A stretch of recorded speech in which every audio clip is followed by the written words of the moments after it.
Welcome everybody to heat number 3 in the Gallery of Guitar competition. Many of you will have just been having a fantastic afternoon or morning of guitar, wherever you are, whatever time zone you are.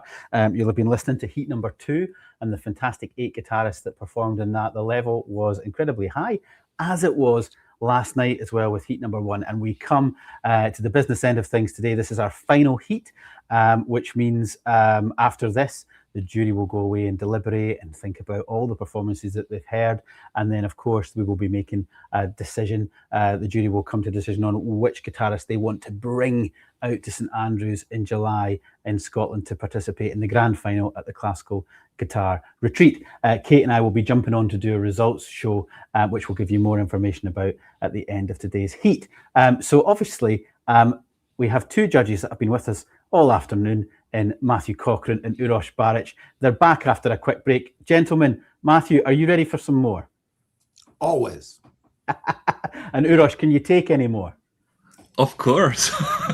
Bring it on. Bring it on. I love it. And Emma, we are delighted to have you back. You were with us for heat number 1 last night. You've had a bit of time just to sort of relax. Are you looking forward to hearing some more fantastic young guitarists today? Oh, absolutely. I was blown away by the performers yesterday and very much looking forward to this heat. Yeah, it was really excellent stuff. And Kate, we've had a blast today with the chat. It's been on fire, all the comments. Oh, it's just been absolutely fantastic. The only time that chat is quiet is when they're completely immersed and absorbed in a performer's work. So if you're not seeing chat going, performer, that sometimes means a good thing because they're just agog. But it has been fantastic, and please keep that coming. This has just been a really a great educational experience for everyone, and wonderful for all of the guitar enthusiasts to get to talk about this as it's happening amongst themselves and with all of us. So let's keep that coming. It's been fantastic. Absolutely, I couldn't agree more. So for anybody listening, if there's any questions you have as the players proceed through this heat about repertoire or techniques used or anything that's going on, something about the competition, something about the way they're playing and performing, feel free to ask questions. We're here and we have a fantastic jury here to answer what we can about what we're hearing and listening to today. As I've explained in every heat till now, the guitarists all performing for you today were invited to put together a contrasting program, no more than 12 minutes, but they can decide whatever they want to play as long as it contrasts, because that way it shows off quite a lot about their musicianship and their technique. So we've heard music sometimes from the same century, sometimes from the same geographical location, but it has contrasted massively in style and technique. We've had people perform their own works. We've already had 2 completely new compositions from guitar by Dean and I think it was Luke in heat number 1. So we've had some new music. So we're encouraging hearing absolutely everything and letting these young players find their feet with their own sense of style and interpretation. So that's what they've been doing. They've been recording these performances and sending them into Gallery Guitar, where we share them during the heats. And then, of course, we invite our jury, Matthew, Uros, and Emma, in this heat to chat about the performances after each one. And at the same time, all jury members across all 3 heats are actually able to view every single performance and make some notes. And those notes are shared with the players afterwards. So that can be more specific written advice that perhaps a jury member wants to give about something they want to hear more of from a player. So there's lots of advice, there's lots of feedback. There's also lots of involvement from you. As Kate says, we really want to hear from you in the chat about what you're enjoying. And your advice and your feedback is supporting these young artists and celebrating the performances they've worked so hard to give us today. So please make sure you get your fingers typing and leave some good vibers. So Kate, I'm going to hand over to you now to introduce our first performer in this final heat of this year's competition. Okay, it is my honor to introduce to you now Isak Andersson Ohberg from Edinburgh. The pieces he chose for us, BWV 997, a fugue by J.S. Bach, and the Etude number 7 by Heitor Villa-Lobos. He chose the Bach fugue because he's really fascinated with the intricacy of the intertwining voices. And in the Villa-Lobos Etude, he loves the contrast between the fast virtuosic passages and the beautiful, slower lyrical section. His guitar is an Alhambra 7P Classic imported from Spain. I think my guitar is an Alhambra too. Neat. Also, he plays the piano. And for our all-important deep question that we ask all the musicians this year, the question was cake or pie. His answer, cake, specifically chocolate.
Wonderful.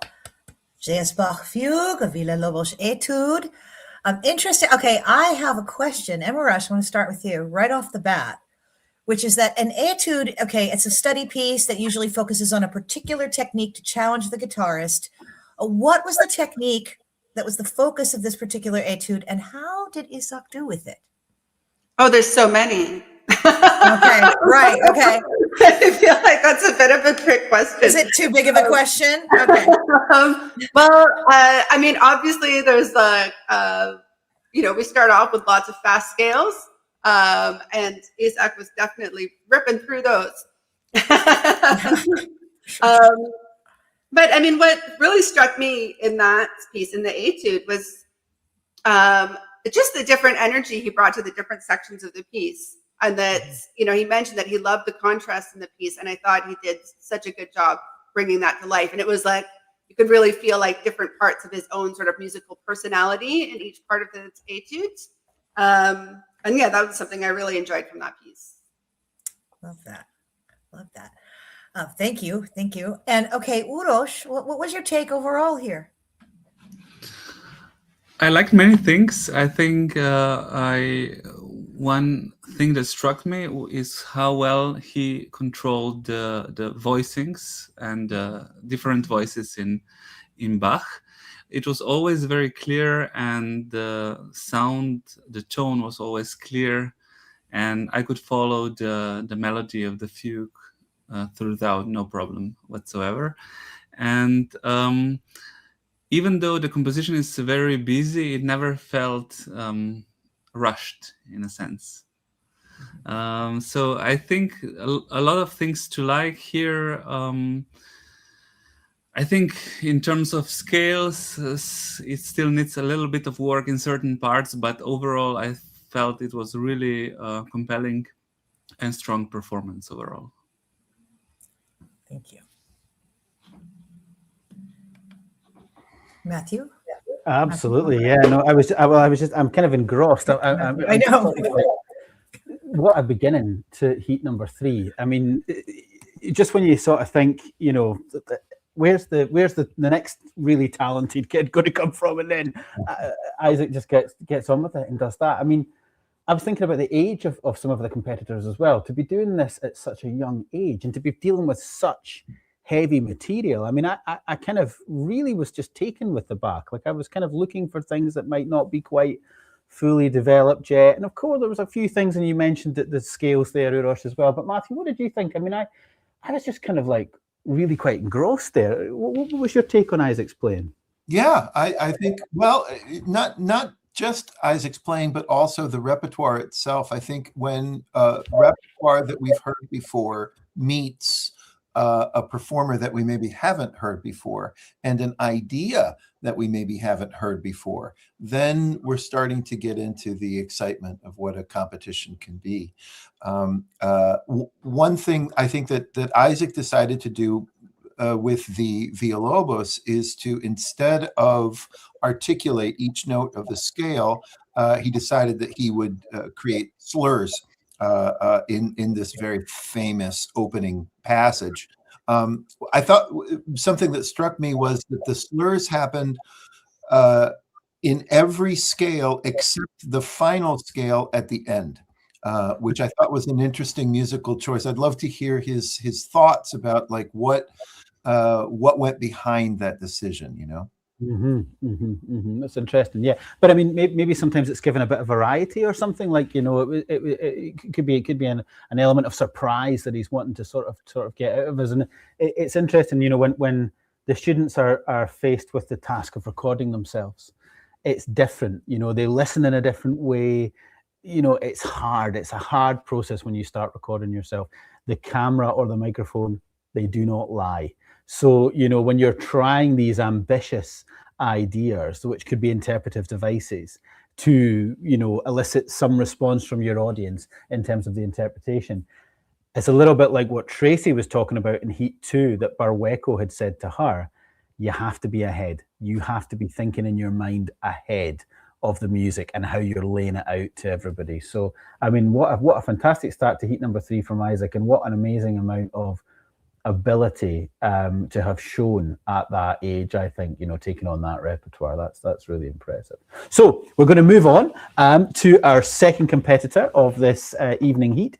And I think it's our first competitor this year, certainly, from Mexico. So we have Alvaro Sosa, and he is from Monterrey in Mexico, and he's chosen to play some more Bach from BWV 997, the jig and the double. So some more Bach for us to hear. Everybody's going strong with the Bach in this heat. And then the variations on a theme by Fernando Sor, by Miguel Lobe. So the variations are based on La Folia's harmonic pattern. So this is a ground bass, a theme that we hear reimagined and reworked all the way through the history of certainly Western classical music.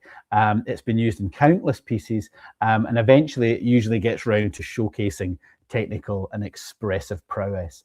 And then at the same time, he likes the contrast with the jig and the double because there's a sensitive virtuosity in the double, and the jig offers a chance for a more nuanced performance. So already Alvaro's talking about some of the things the music's provoked in him in terms of the contrast of his interpretation.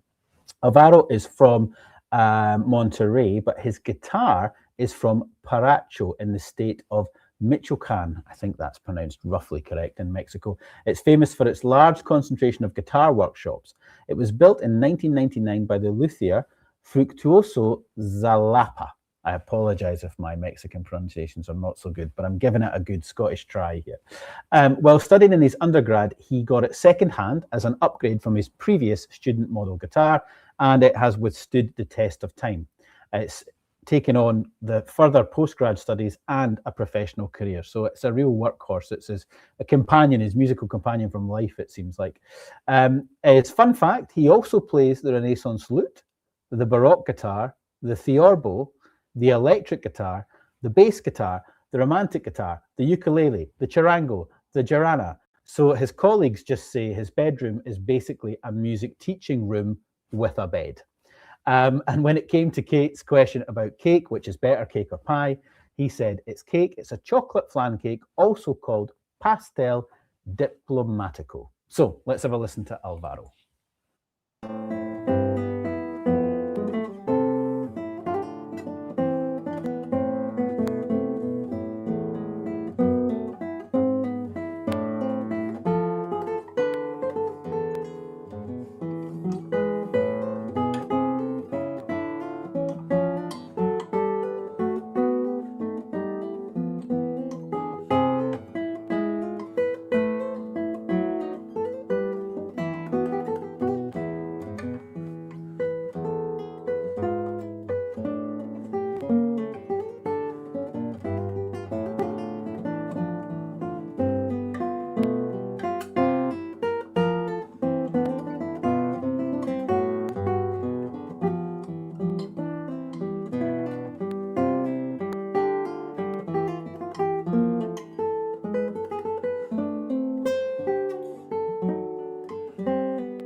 Wow, very, very interesting performance there from Alvaro. I was really, really gripped by that. If I can come to you first, Emma, what are your initial thoughts on hearing Alvaro? Well, I really enjoyed it. But one of the things I was thinking about when listening to him play those variations is that this piece is a perfect example of why you should do your technique practice. We always want to like practice all the techniques we might run into because you might play this piece. And then there's, so much to sort of contend with, for both hands.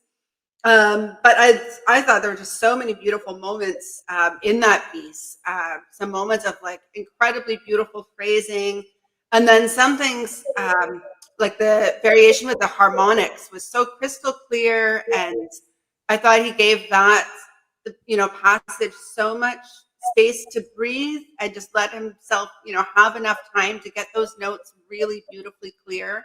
So they can be like, the sort of special jewel tones that we all want to hear and that we get a little bit, jaded about as guitarists, but that's, wizard stuff for regular listeners. So I really enjoyed the performance. Yeah, for sure. It is interesting. The things that we take sort of for granted as guitar players are just very like in your wheelhouse to do. Sometimes the audience are just like, wait a minute, what even was that magic that you were doing? I know exactly where you're coming from. He was crystal clear with his harmonics, which was really nice. Adds a completely different palette of color to the whole proceedings. And Uros, it would be great to hear your thoughts as well. And there was some real stuff blown up in the chat about the screen behind Alvaro, and it would be nice, to hear your thoughts on it as well. And I'm sure when Kate's chatting to Matt about it as well, we can talk about it as well. But people were asking, does that screen behind him that he's sort of almost enclosed himself behind, does that change the sound? What does that do? Is it having an effect? So we thought we would come to the judges for some feedback on that as well. Kate thought it was to do with the very specific type of woven. What was it you were saying something, Kate, about the weave or something like that could be creating? Yeah, that the weave could help break up the sound waves a little bit, like the way you would do in a VO booth that has that styrofoam with pokey things coming out the side, right? That's for breaking up those sound waves a little. That's just my thought. There you go. So, Uros, what are you thinking about that? Are we mad? Are we off, down the wrong track, or is that having an effect? I'm not sure exactly what that material was, but it looked like kind of like basket material, right? Woven stuff. But it could have just different materials just behind it. So I'm not sure if that affected the sound or not. But I have to say I enjoyed the performance a lot. Again, very difficult repertoire. Super difficult pieces. This is kind of a showcase of all guitar techniques, the Liobet piece. And then the initial composition was also super difficult. So most of the feedback I wrote is very specific. It's just small suggestions on the technique, on the different techniques. So I will definitely share this with Alvaro. But I thought overall it was very nice. One general remark that I might have is that the tone is beautiful. He has a very dark, beautiful tone, but I felt like it stayed dark the whole time, or most of the time. So that's one area I think that could still have a little bit of improvement, is to add a bit more variety of different colors to the sound. But I thought he is a very musical player, and I enjoyed it very much. Yeah, that's great to hear. And it's great to know that you've got some specific thoughts that you're obviously sharing. So just for context, for those listening, all the judges are commenting on every single performance across all the heats. So all the judges that you've seen in Heat 2 and Heat 1, so obviously Tracy, and we had Stephen Mattingly with us as well on Friday night, and Emma's back, and Matthew and Uros today. They're actually viewing every single performance, and they're doing some written commentary, which will then be shared with each participant afterwards. So in that regard, as a sort of enhancement of the advice and the feedback that they're giving live on the shows now, they can be, like Uros was saying, probably quite specific, which might not be, it might be a bit boring for the listeners tonight if we're saying, look, just your pinky finger and this note, and just try, if it's a very specific thing. But they're getting that feedback and that advice as well, which is obviously crucial to the development going forward. So Kate, I'll hand over to you to chat a little bit with Matthew about Alvaro's performance. All right. Yes, Matthew, I'd love to hear your take on Alvaro. And I know you're another sound engineer.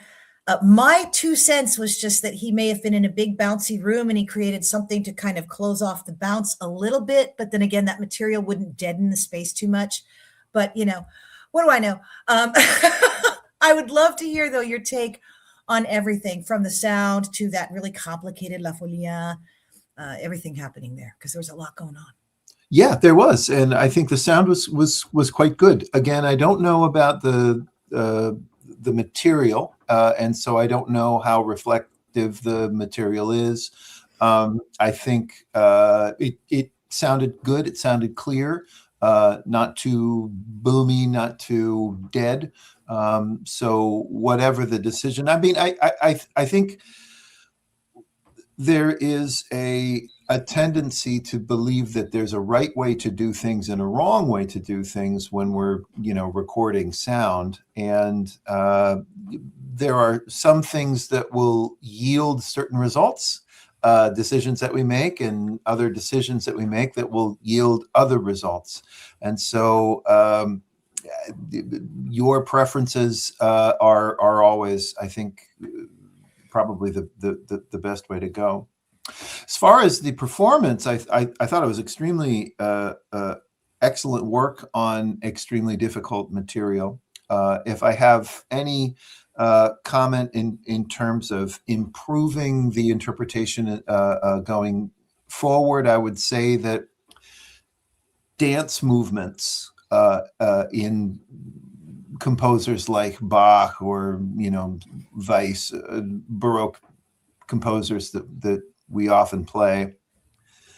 I think we want to keep the tempo reasonably steady, and not have too many big tempo changes within a particular movement, because they are dances. They are dances, and we want to be able to anticipate where the beat lies. Now, that's entirely the opposite advice that I would suggest for something like the Yobet, right? Lots of different tempo changes all over the place, and I think that those are very, very well placed. So again, I think these are interpretive ideas, decisions that that Alvaro's making, and good on him for making them. Okay. Oh, terrific. And yes, and those watching, forgive us for, geeking out on the audio thing here. We're all focused on the performance and all of that, but it was a question that the chat had and always worth bringing up and discussing. Definitely. And, I've seen it in concert halls, really famous concert halls, and they bring in these things on wheels that are like, well, they're actually forming the same shape. Maybe they have a little bit of coverage over the top. And sometimes I think it's more for orchestral music where the sound can dissipate very quickly off the stage in all sorts of directions. Because maybe you've got instruments where the bell of the trumpet's going one way, and then, the F holes of the violin are going one way, and you've got double bass, you've got sound resonance going into the floor. So sometimes I think like something that sort of is tightening up the way these frequencies are coming away from the stage and where they're being channeled to the audience. So, I don't think that was it was too out there to suggest that the screen might have been for whoever suggested it in the chat. I was kind of with you. I was thinking, yeah, maybe there's something to that. We never know. Maybe Alvaro will come and tell us someday. There you go. What do you want to bet? It was completely not intended as a baffle at all. It was just supposed to look cool, and that we have just been ruminating over nothing. That could entirely be the thing. And it did look cool, so mission accomplished. Let's move on to our next contestant. More music coming next from James Bars, American this time, from St. Louis, Missouri, or St. Louis, however you want it, currently living out in Paonia, Colorado. He's chosen Antonio José's Sonata Allegro Moderato and Schnee in Istanbul by Carlo Domeniconi. The Jose, he just learned this last year. He really loved the intensity of it. The thematic shifts makes him think of Ravel on the guitar. And the Domeniconi he's been playing for a long time, one of his favorites. The title means snow in Istanbul, so you can really imagine a gentle snow falling. His guitar is from Illinois. It was built by Keith Adams. He was awarded it in 2018 through a grant. As a fun fact, he currently works for 2 rural public radio stations in Colorado, but will be headed to the UK this fall for a grad program in guitar. And as to the all-important cake or pie question, the answer is pie all the way, and perhaps, because of the excellent local peaches in his town, peach pie.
Oh, that's lovely. Ending with that snow in Istanbul, a lot of breathing, a lot of open tempo, a lot of that happening in both of these pieces, even though they contrasted a lot.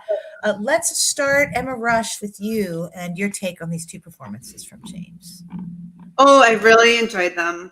I find sort of the longer I, listen to music and play music, I really love hearing sort of clarity of intention and sort of like the intention of the composer and the intention of the performer. And I feel like James's ideas were really, really clear. Like what he was trying to do was really obvious, and you could really understand like the musical message he was trying to share. And I think that's a really, really important quality to have as an artist. That was really nice to hear. And then I loved the programming. I loved his use of color. It was a really, really engaging performance. Wonderful. Thank you. Yeah, so just really sensitive playing. Uros, what do you want to add to that, to Emma's comments? Yeah, I fully agree with Emma's comments, and I'm just really glad in this competition it's not about who plays the fastest, who has the best technique. It's all about expression and music. And I think with the latest contestant, it was really clear.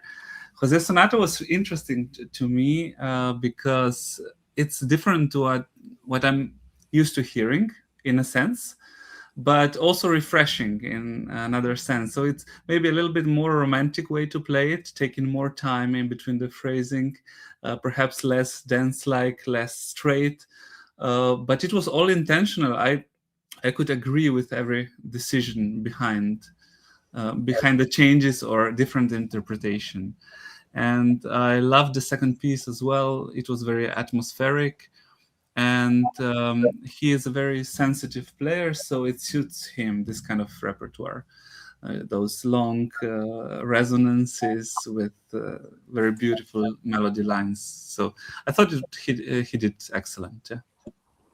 Yeah, absolutely. I would agree with all of that, Uros and Emma. So Matthew, coming to you, what were your thoughts or your sort of first impressions of James there with his programming and his interpretations?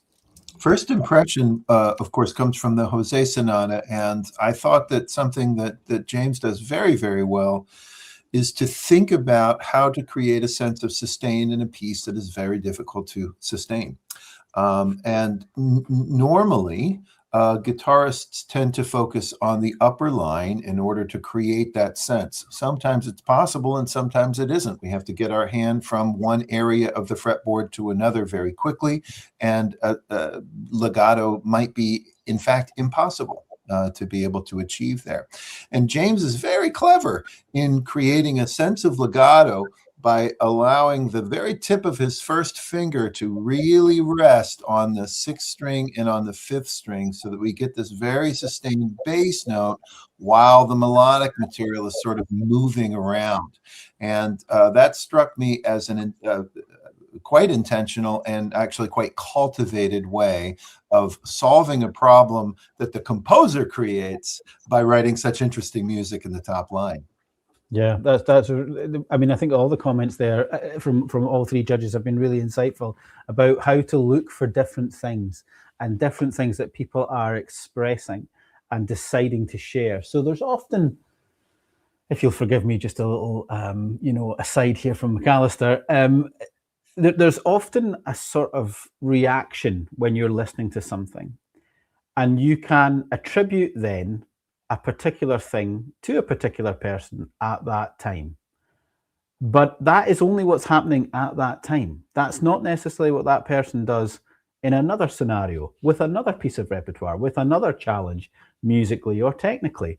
And I find that very interesting, because often sometimes people will sort of label players. They'll go, well, that's a virtuosic player, or that's a fast player, or that's a slow player, that's a beautiful player, that's a strong player. They use these sort of very particular adjectives. It's really simplistic and sometimes quite reductive way that as humans we like to sort of categorize and put people in labels and categories and things.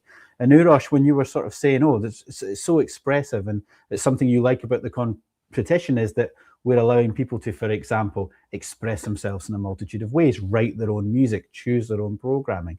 We're hopefully because of the feedback and the advice that the jury are giving these players and the way Kate and I are trying to present the players, we're hopefully just trying to allow people to know that they have the confidence to take a chance with the way they want to interpret the music, with how they want to express the music. And that chance isn't going to be, you can't do that, that's not the way it's done in music school or whatever.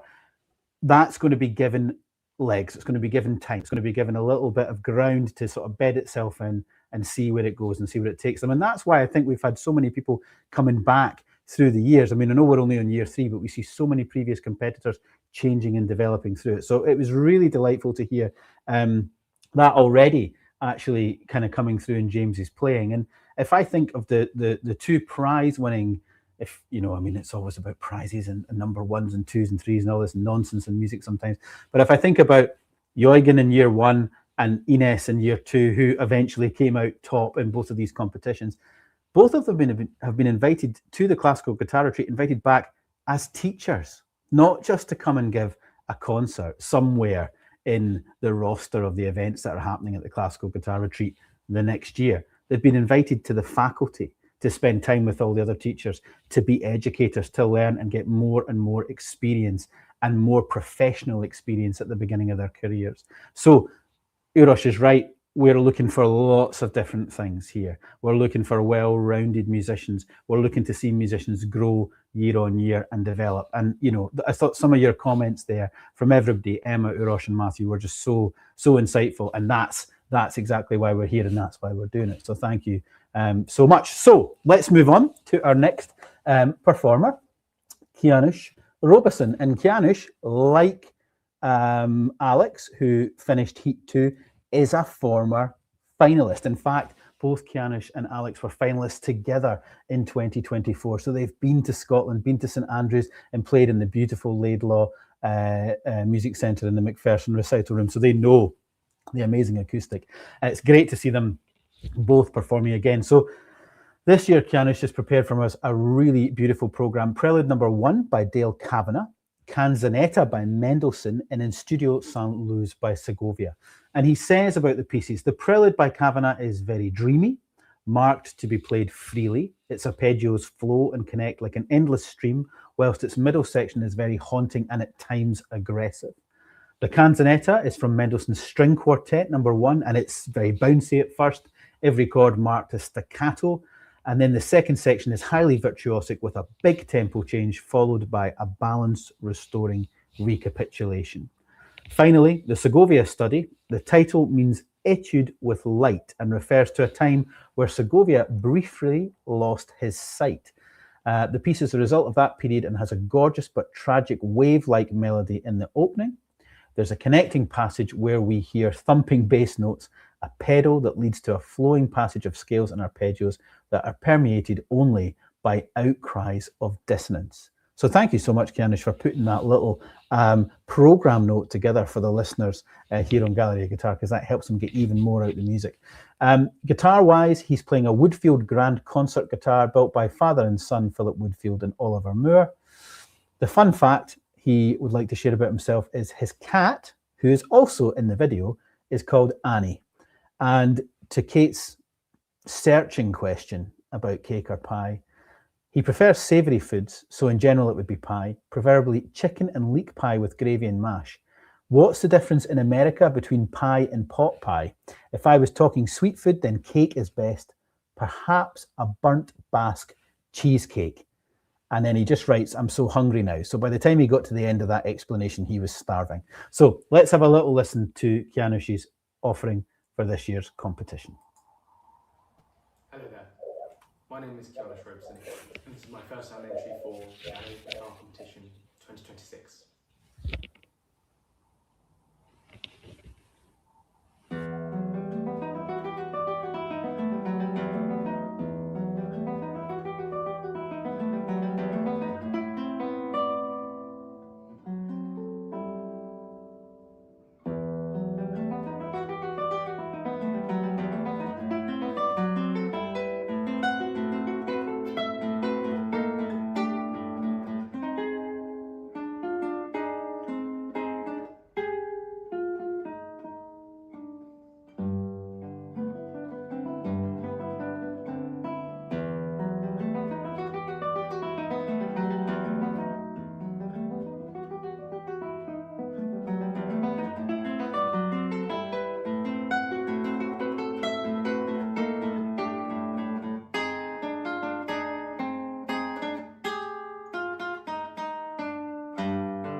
Well, congratulations. That was a gorgeous performance there from Kianush. I think we were all kind of hypnotized a little bit by the end. Absolutely beautiful. Uros, if I can come to you first, what are your takeaways from Uros's performance there?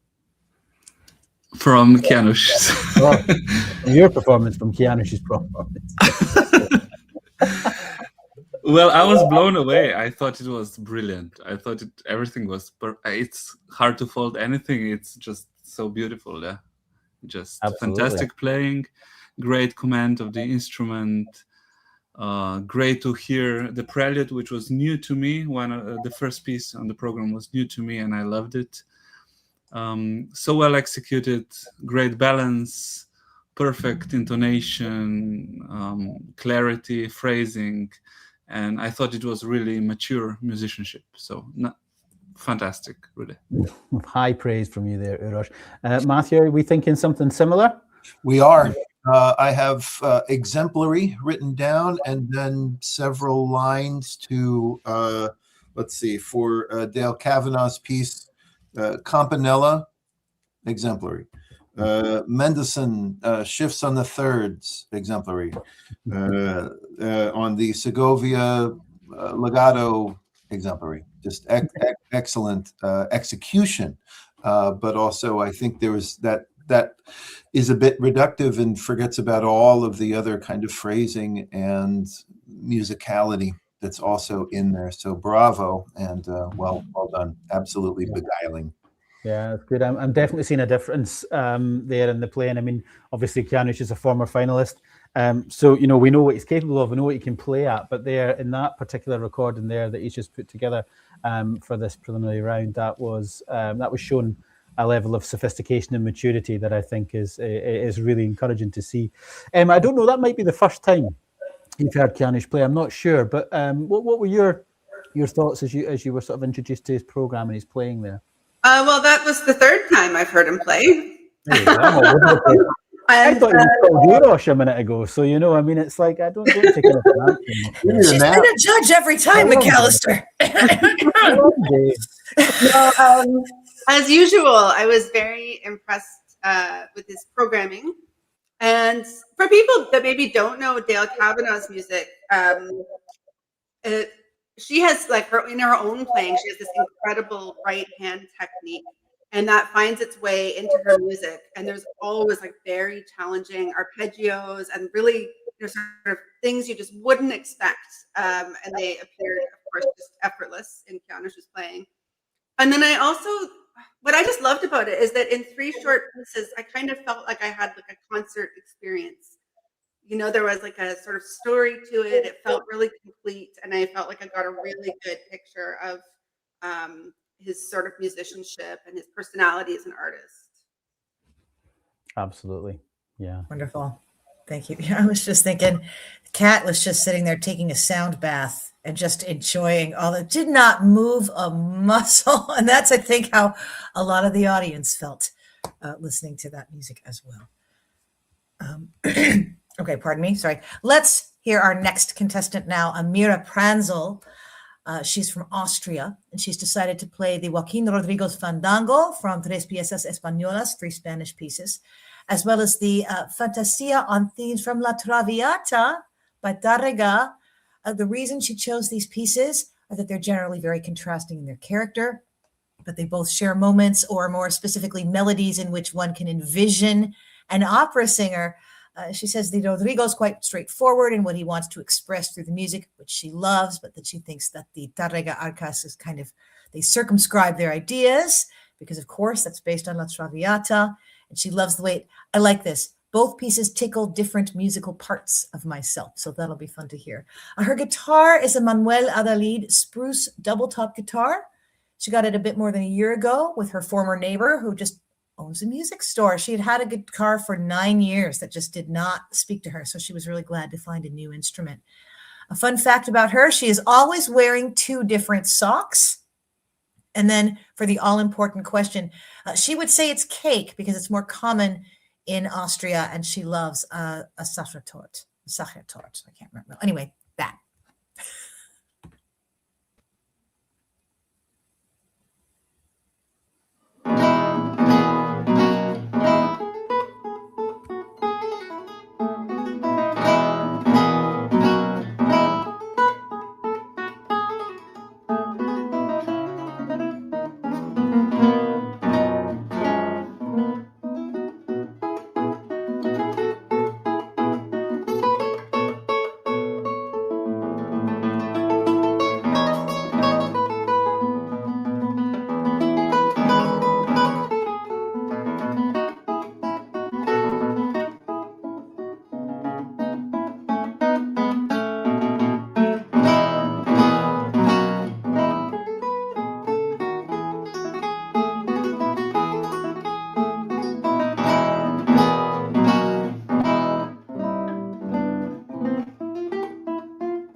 Brava. Brava. I am so glad I'm not on the jury. And all I have to do, if I take notes for myself, it's just to remember what are some words to pull out here. Y'all have very specific notes to talk about, but I just wrote fearless, playful, and poetic. Matthew Cochran, what would you add to that? It was an opera in and of itself, I think. There were so many twists and turns and dynamics, and so much, everything in control, everything clean, everything really intentional, and also just exceedingly powerful. A very excellent performance. Absolutely. I love that when she'd be taking this legato section and then go into the dance movement for a second, and it would just take on this very funny, bright character. There was so much happening there. I love that idea, and a whole opera in and of itself. Uros, what's your take? I thought it was so beautiful, and I just want to mention, I mean, the difficulty of these two compositions in it itself is just remarkable, and to play them this cleanly is just a huge effort, and I think she did an amazing job here. Truly inspiring performance. Nice. I enjoyed it very much. Oh, great. And if we could come to you, Emma, as well, is it a third resounding cheer for Amirah? Yeah, absolutely. I was really captivated by the performance, and I just loved like the sense of drama that was just so compelling and really, drew me in. And yeah, I thought she was just totally in control of the instrument, in control of her interpretations, beautiful, expansive phrasing. It was great. Yeah, it was a real joy to listen to it, and perfectly sort of suited to where she is right now with her performance and her technique. And then obviously she's found her guitar, and it sounds amazing in her hands after sort of spending a long time looking for the right one. Well, it sounds like she's got the right one now. So listen, I'm just about to give the jury a few minutes break, because obviously some of them are doing a double shift here today, because they were also doing jury this afternoon in our second heat. And it's been such a busy weekend here on Galleria Guitar that this is just a chance for them to have a little moment. We've got 4 players left, so we've actually got some really incredible performances yet to come to wrap up all the players that entered our preliminary round. It's just a chance for me to talk to you a little bit about the sponsors that we have for the competition, the prizes that these guitarists are all vying for the chance to win. Now, the competition, as you can already tell, I'm sure, from the atmosphere of it, it's all about positivity and getting really useful feedback and advice for these young musicians, and also helping them build an audience. So you listening in the chat with the comments and things, that's so important to them, because you're the people that will be meeting these performers at festivals, listening to their recordings, and supporting, hopefully, a little bit their career as they go forward. So Galleria Guitar is a chance to give these young people a platform. And this is the 3rd year of the competition. And as we've mentioned through these heats, we're seeing lots of people come back and developing year on year, choosing even better repertoire, even more demanding repertoire, or repertoire that suits the style of musician that they're growing into. And we're here to give a platform to that. We're here to give freedom of expression in terms of repertoire choice, and here to debate and talk and discuss about that music and how it suits the performers. As I've mentioned, all the jury members throughout all 3 heats are also listening to every single video that's been shared with us, and they're giving feedback directly in written format to each of the performers. So each of the performers get to hear, Matthew Cochran, Svanur Vilbergson, Stephen Mattingly, Emma Rush, Tracy Ann Smith, Uros Baric, all these really learned and successful individuals who are all very different to each other. The jury is assembled of people who are all very successful with the guitar and their music making, and are established in the career that they have and in the music industry. So the advice that they give here on the chat and tonight on the live streams is invaluable, and also that written advice will really help with some of the choices and decisions that some of these young players might make in the future. We've also, like I said, seen some finalists that actually made it to St Andrews in previous years come back to perform again because they obviously want to be involved and go for that experience one more time, which is really great to see. And we can all hear the development in these players. So Gallery Guitar has been running the competition now for 3 years, and in July we will have a maximum of 6 players invited to come and perform during the Classical Guitar Retreat. Now, the Classical Guitar Retreat is a festival that I've ran in Scotland since 2009. For many years it was on the west coast of Scotland, and now it's moved to the east coast of Scotland. It's now housed in the Laidlaw Music Centre, which is part of the University of St Andrews. There they have this stunning Macpherson recital room and hall, which is a perfect acoustic for classical guitar, and the performers that get invited to come and play in that space will find it a truly memorable occasion for them and their music making, because guitar just sounds fantastic in that environment. And that performance that they give, that final of the competition, well, that is just a big concert. It happens on the Sunday, the last day in the afternoon, and we have the audience of everybody that's attending the Classical Guitar Retreat that year live in the hall, and of course the general public come in as well. It's a ticketed performance, and it's just like a really high level concert, and it will be broadcast here on Gallery Guitar. So if you can't get yourself to Scotland this summer, don't worry, you'll still be able to hear these players performing live via Gallery Guitar and a live stream on the day. Now, if you do want to come to the Classical Guitar Retreat, you better move, because it's got only a few places left for this summer in July, but it's a very, very special immersion in everything classical guitar. You have concerts, workshops, classes, individual lessons, everything you would expect from a festival, and actually a lot more. A great faculty and a great atmosphere where it's all about learning and education, and it's all about just sharing our love and joy for the guitar. We have some sponsors who attend the event at the Classical Guitar Retreat, and then of course they go straight through to that competition final where their support is really important to these young guitarists. So I'd just like to mention them. We have support from Augustine Strings, who have supported the competition right from its outset, and they provide lots of fantastic strings for these young musicians who will make it to the final. We have Alba Guitar Beads, which is a Scottish-based accessories, cases, all things inventive, any problem solving that needs done in the world of guitar. Alba Guitar Beads are always trying to solve those problems for us. So they give a lot of accessories. They also give a very nice carbon fiber case to the first prize winner. Didario are back on board, which is fantastic. They sponsored the Guitar Retreat for a long time when it was over on the West Coast, and now they're back with us on the East Coast. They're going to be doing string testing demos and all sorts, and again they're going to be sponsoring the competition with lots of strings and accessories for the players. James Lister, guitar maker from England, from Sheffield, who's been, I think, present at every single Classical Guitar Retreat, is building a grand concert guitar for the winner to take away with them in that lovely Alba Beads guitar case. It's fantastic. Every year I work with a luthier. It was Mark Burnett in year 1. It was Michael Ritchie in year 2. Work with a luthier to build a guitar. And tomorrow I will travel to Sheffield in England, and I'll spend a day with James at his studio, at his workshop, and see the guitar. It's nearly ready, because obviously it's got to be brought in July to St Andrews for a player to win. So I'll go and talk to James and see what the guitar's looking like, and we'll have a good blether about how he's put it together. So look out on Gallery Guitar, because that episode will come out very soon, where you get to see the guitar before it comes to be part of the prizes in July. We also have Chris Barnett tuners on that guitar, so thanks to Chris for donating those tuners to the cause as well. So lots of fantastic prizes to look forward to.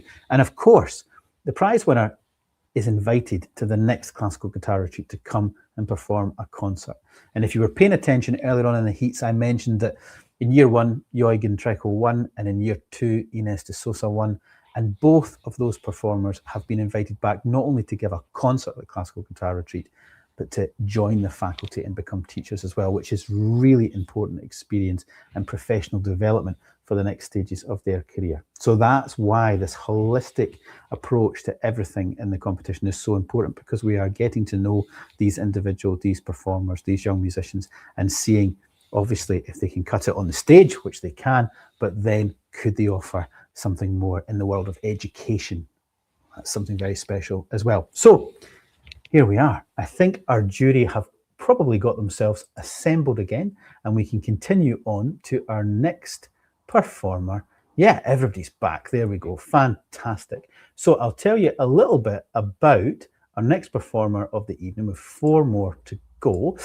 Our next performance is Hugi Gardarsson. He's from Iceland, and he has chosen Catalunya by Isak and La Foule by Cabral, and an arrangement by Roland Diens. He chose them because France, because Spain, because Isak has the dance and Roland brings the pain. So there you go. Poetic stuff from Hugi. I am reading right from his script. He has a guitar that is Spanish, a Prudencio Saez. A fun fact about him, he can play guitar. And when it comes to cake, there's only one way for Hugi, and that is carrot cake. Let's have a listen.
Bravo! Love the ending. Love the drama in that last phrase. It was just so exuberant and so positive.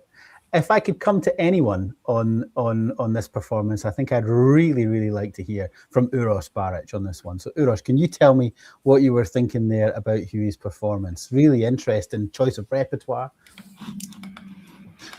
Yes, exactly. I like the choice of repertoire here. The first composition was very varied, and it has lots of techniques to explore on a guitar, and I loved Hugi's tone in general. Yeah, it's good. And I thought it was a very interesting program and well executed. Yeah. It's starting with a haiku as well. Like, I hope people noticed that in his little blurb that he sent Kate, he actually came up with a fantastic little rhyme. I probably didn't do it justice, but if you go back and listen to Hugh's performance, anyone listening, in the intro, he put together this lovely little haiku, which was very clever, I thought. Matthew, if we can come to you next, any takeaways from Hugh's performance there? Oh, I love the sense of dance. I really liked his choice in tempi. A really good sound. Yeah, bravo, Hugi. Well done. All Absolutely. Right. What about you, Emma? What's your take? Well, I also I like that sort of dancey feel in his first piece in the Cabral. Really good energy there, and I thought it just had a nice sense of playfulness in it. I kind of liked just there seemed to be a kind of intensity in the relationship between Hugi and his guitar. And yeah. I just thought he was really sort of connecting with the instrument, and it was cool to see. Absolutely. I am going to buy him one of those screens that Alvaro had earlier on in the heat, and Alvaro put it round him. And I was sort of thinking, because someone in the chat said they thought it was for sonic reasons, for the acoustics. But it was also very good at hiding your sort of laundry rack that Hugi has debuting in the video there. So it was a lovely performance from Hugi, really beautiful. And there was a funny moment in each piece where he sort of comes alive, and then there's just this sparkle, and the character comes through. And that's one of the strongest things about the competition, is seeing the individual and the personality of every single player that we have, which is just really great to see. So well done, Hugi, very good. And I will go to the department store and see if I can find a screen next time. Okay, Kate, over to you for our all right. It should go without saying that none of your scoring is based on your set, guitarists. Just putting that out there. Okay, so let's next meet Wesley Hua, currently living in Edinburgh, Scotland. He'll be playing for us the third movement from the Sonata Romantica by Manuel Ponce and Impromptus by Richard Rodney Bennett. The two pieces very contrasting in terms of style, yet they both integrate the idea of romanticism, which is something that he really enjoys playing and exploring. The Sonata Romantica, written in the style of Schubert. The third movement in particular is rhythmically driven, and the melody travels between different registers of the guitar. As for the Bennett, he uses serialism to create his own harmonic language, creating a very unique and hauntingly beautiful piece. As to his guitar, he was playing a 2019 Federico Shepherd Torres model with a spruce top, with maple woods on the sides and the back. He bought that in a guitar shop called DK Classical Guitar a few years ago, and he thought it was surprisingly easy to play on it and that it has a very mature and balanced sound. As for a fun fact, his family name, Hua, means flower in Mandarin, and the famous character Mulan has the same family name. And as to, of course, the all-important question, cake or pie, his answer is specifically a creamy cheesecake.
right.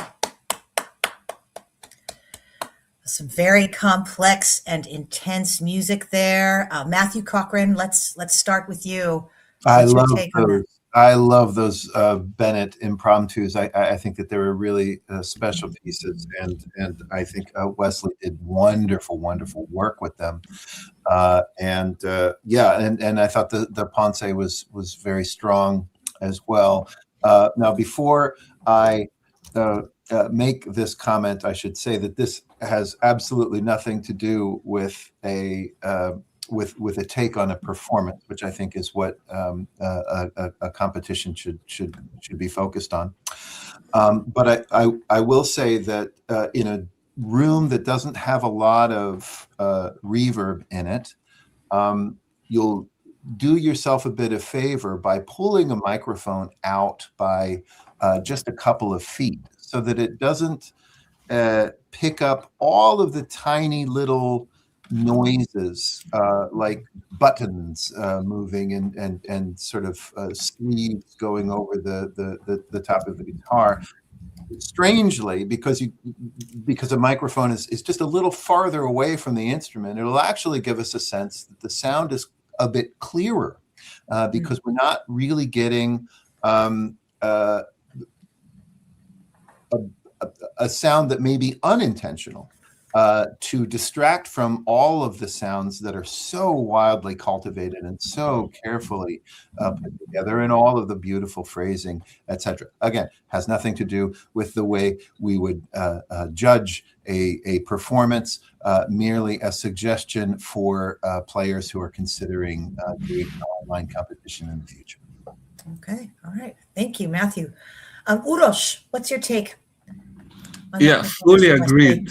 I fully agreed with Matthew. I would go one step further and say that, yes, bring the microphone a little bit further from the instrument, but also try to not point the condenser microphone directly into the sound hole, because it will always sound boomy even at a half a meter distance. But yeah, point it to, I don't know, something like 12th fret or something like that. Or if you want a more bright or brighter sound, maybe towards the bridge. But I wouldn't point the microphone towards the sound hole, never, in any studio setting, or especially in a small room setting like yours. But I love the performances, and I have to say, for me also the highlight was the impromptus, such an evocative piece, and you did it justice. It sounded brilliant. I really loved it. Yeah. Great. Lots of technical advice there from both Uros and Matthew, specifically about mic placement and all of that sort of audio sonic sort of side of things. Emma, if we can come to you, the expression that Wesley had was really personal, and I was sort of drawn into his playing. It's very poetic playing. How did it sort of land with you? Yeah, in the same way. I mean, just to echo Uros and Matt, I also thought that Bennett was really strong and just seemed to really suit him. Like, he seemed to be really connected with the material. And something I noticed with that piece, I see a lot of guitarists, students that they can feel a bit uncomfortable with silence or stillness or sort of long held notes. And here Wesley was kind of sitting with those moments and really taking his time with them, which is really important. And I think that shows just kind of how comfortable he is with the material and how, in touch with it he was. So I really enjoyed that. Yeah, lots of people in the chat were asking about his guitar specifically. Obviously, the sound of the guitar really spoke to people that were listening, on the stream as well, which is really interesting, because it's sort of like it had something about it that suited that introversion a little bit that was going on sometimes in Wesley's playing there. Very, very enjoyable stuff. So, folks, we've got 2 more players to go. We are coming right towards the end of this preliminary round here at the Gallery Guitar Competition. And our next player is Noah Layzell, and he's from Hertfordshire in England, and he's playing a Scarlatti Sonata number K531, and then Musgrave's Postcard from Spain. Well, he's playing number 1, number 4, and number 5. Number 1 is called Cantaor, and then number 4 is Reflecting in the Pools of Alhambra. and number 5 is windmills. So what does Noah say about his program? Well, it's quite interesting. He says this small program presents 2 vastly different pieces that are both inspired by Spain. Scarlatti spent the majority of his working life in Spain as music master to the Princess Maria Barbara, later the Queen, and travelled the country extensively. It's clear that at least some of the composer's musical influence was the folk music he encountered in his travels. In Sonata K531, the way the harmony changes over the top of the pedal points imitates a flamenco guitarist moving a shape around the fretboard whilst letting open strings ring out. Musgrave's postcards from Spain are far more obviously Spanish. Each movement depicts a scene from a different region of Spain. So great information there for everyone to look out for in both the Scarlatti and in the Thea Musgrave. So Noah, he plays a Michael G guitar. The instrument used to be owned by Sean Sheeby, and he used it to record his album Camino. So there you go. What an instrument to have hold of now. So an interesting fact, before he had enough teaching work to support himself, he did part-time barista work. On a boat trip at a guitar festival in Norway, he put these skills to good use when he made Sergio and Odair Assad a cup of coffee. Nicely done. Cake, he likes apple cake. Let's hear from Noah.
Bravo, bravo! That was a fantastic ending to the Musgrave there. It was really, really interesting. That Uros was talking about having not heard the Dale Kavanagh prelude that was introduced to us earlier in this heat, but the Musgrave was new to me as well, and it was just fantastic to hear Noah sort of laying out a few of the movements there because I could get a real feel for the music.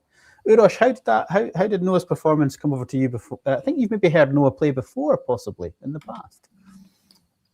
I think so. Yeah. Mm-hmm. How was that today for you? It was awesome. I really enjoyed it. I would have to say, especially the second half with the Musgrave piece was really, it was really fantastic the way it was played. Really cool piece, also very contrasting, and I was very immersed in listening. I was very into it. So great job, Noah. Excellent. And Emma, how are you feeling about that performance? Well, basically the same. I was also just totally immersed in Noah's musical world. It was great to hear the Musgrave. That's really, really cool repertoire. And it was just prepared to such a high level, as was the Scarlatti. And the Scarlatti, I thought just, the sort of rhythmic forward motion that just, it just brought us along with every phrase. And it was a delight to listen to. Yeah, it was really nice. I think the last time Noah played in the competition, we sort of helped. Well, I hope we helped him out. I hope we gave him some good advice. I think about mic placement and also camera placement and just sort of using the room more and using the space more. And this time round, there was just such a maturity about the way he presented himself. And then, of course, like you say, that Musgrave was really, really well prepared. The detail was really, really there.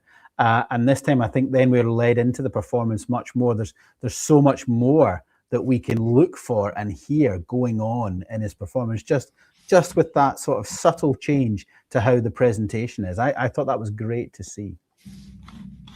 Yeah, he was playing something so difficult that could have you on the edge of your seat with tension of, is he going to do it? But he seems so assured and relaxed that you're just like, okay, well, I'm in good hands. He's gonna do it.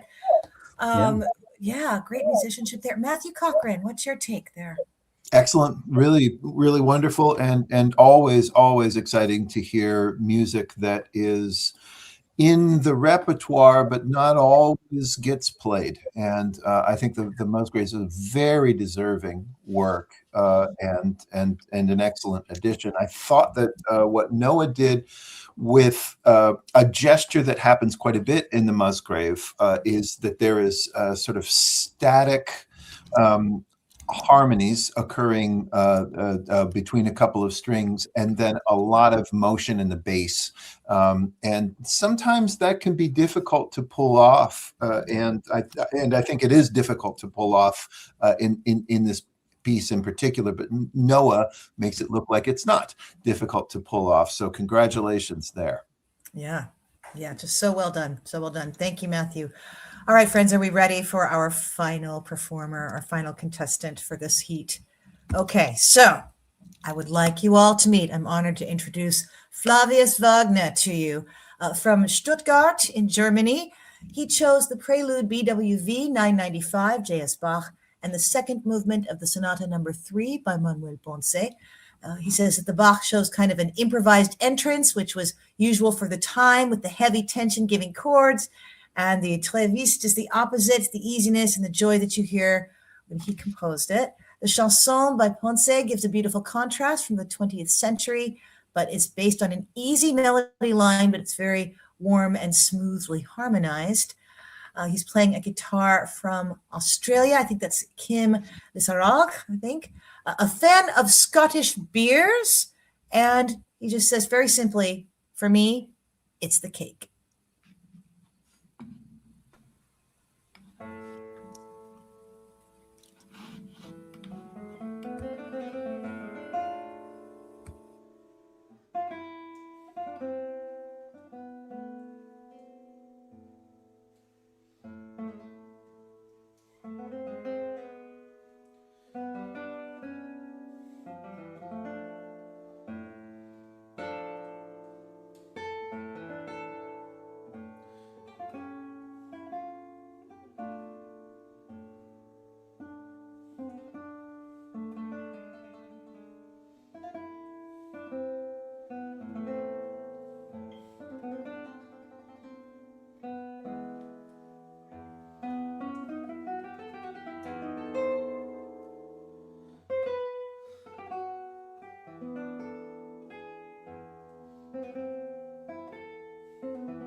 Ah, wow. Some beautiful playing, some beautiful ornamentation. That was just fascinating. Let's start. Oh, Matthew Cochran. What do you have to say for Flavius here? Bravo. Very, very well done. And I thought the Bach was such an exciting tempo. And what I think was really striking about his tempo choice was the tempo of the next piece, right? So the Ponce comes in and it sounds, the title sounds very simple, right? A chanson, like a song, but it's such a difficult piece to interpret. It's got all of these little moments in it that could be disjunct, right? It could take the piece sort of, or the listener out of the moment. But I think Flavius did a great job of really kind of walking us through the structure of the piece and really connecting all of the ideas. So very, very well done. Connecting is a good word, because I felt so much of it was so beautifully connected. Every note he played was beautifully connected to the next one, just to my ears. Emma, what's your take on Flavius? I loved it. And I also thought it was really exciting. I love the order of the pieces. And we've heard that, a couple of times in this competition this year, where people have started off with a real banger and then followed up with something that's sort of more mellow and introspective. And it's really effective. I was really impressed by the ornaments in the Bach. They just seemed so effortless, and I always think with ornaments that they aren't, there to sort of decorate the music. They are ornaments. And so you never want anyone to be like, oh, that sounded like a really tricky one. That's a really hard trill. And they just, didn't interfere with the flow of the music at all. They just like perfectly rolled out of his fingers. And I thought it was really impressive. Yeah. Yeah, absolutely. A really elegant and stylish way to sort of bring the preliminary round to a close. Uros, do you have any thoughts for Flavius on his performance there? Yeah, it's all good. I agree fully with the comments before me. I thought the playing was on a high level. I love the pacing and how clean the left hand work is. I also liked the Trevit tempo, and it was really, because as guitarists we usually go for slightly slower tempo, but not in his case. It was really good. I know both pieces very well, and I thought he did an amazing job. The second movement of Sonata 3 is really difficult to play right musically, and to bring out the middle voices sometimes when needed, and to play it clean without the squeaks. And I thought he did a really good job with that. Yeah, absolutely. Well, we have come to the end of our first round of this Galleria Guitar competition for 2026. Been 3 incredible heats full of fantastic performances.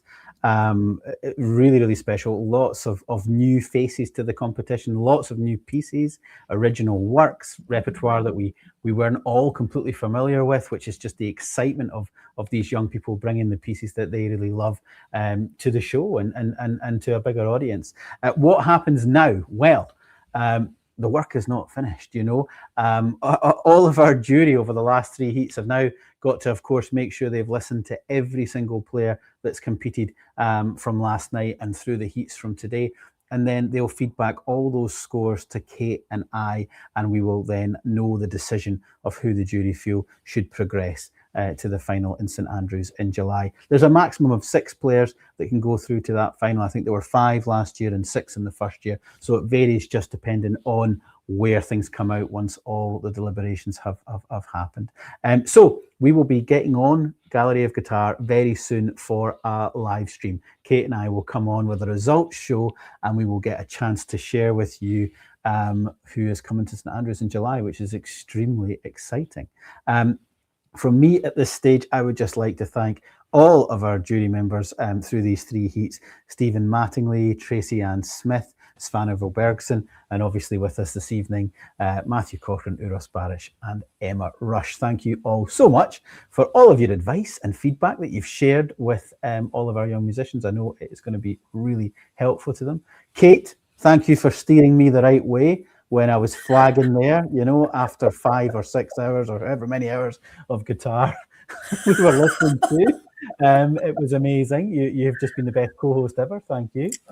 Thank you. And thank you so much for letting me come and play with all of y'all. It's always such a pleasure and an honor. And thank you for putting this whole thing together to showcase these young artists and up and coming artists. I think it's an incredible thing. So thank you, Matthew. Well, it's a lot of fun to do. And we know that young people out there, such talented young people out there, they need opportunities and they need platforms and they need places to share their artistry, and the more we can do to help them, the better.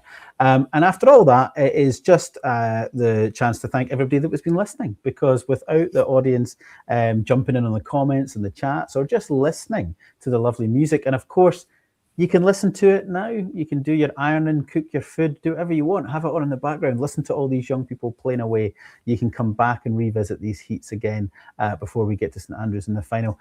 I think I'll just leave us with one of the comments from one of our listeners today, which kind of sums everything up. So Fordyce8, who's been great commenting all the way through all 3 heats, congratulations, you deserve a medal, says, all the guitarists who have shared their music during the 3 heats are winners.